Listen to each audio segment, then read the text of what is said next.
Eliona përfshihet në një debat shumë të fortë me Tonin, një përplasje që shpërthen papritur dhe e ndryshon menjëherë atmosferën në shtëpi.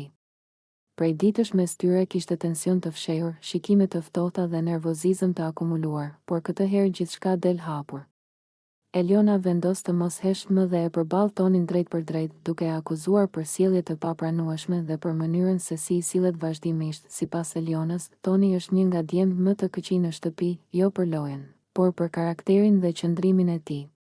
Ajo shprehet se ai nuk di të sillet si burr dhe se shpesh herë ndjek nga mbrapa pa dinjitet, duke u përpjekur ta provokojë dhe ta vërë në siklet. Eliona e përshkruan sjelljen e tij si të bezdishme dhe këmbëngulse, duke theksuar se ajo nuk i ka dhënë asnjëherë shkas dhe as interes. Debati bëhet gjithnjë e më i nxehtë, ndërsa Eliona flet me nerva dhe zhgënjim të madh. Ajo thekson se Toni nuk respekton kufijt, nuk pranon refuzimin dhe vazhdon të sillet sikur gjithçka është lojë. Sipas saj, kjo sjellje tregon dobësi karakteri dhe mungesë respekti ndaj një vajze. Banorët e tjerë fillojnë të afrohen, pasi tensioni rritet dhe situata rrezikon të dalë jashtë kontrollit. Toni, nga ana tjetër, duket i acaruar nga akuzat dhe përpiqet të mbrohet, por Eliona nuk ndalet. Ajo vazhdon të flasë me tone të forta, duke e akuzuar se i shkon mbrapa pa arsye, se mundohet ta ulë dhe ta provokojë për të marrë vëmendje.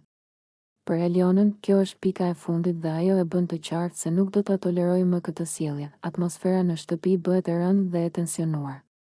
Ky debat nuk është më thjesht një konflikt momental, por një shpërthim emocionesh që tregon sa e prishur është marrëdhënia mes tyre.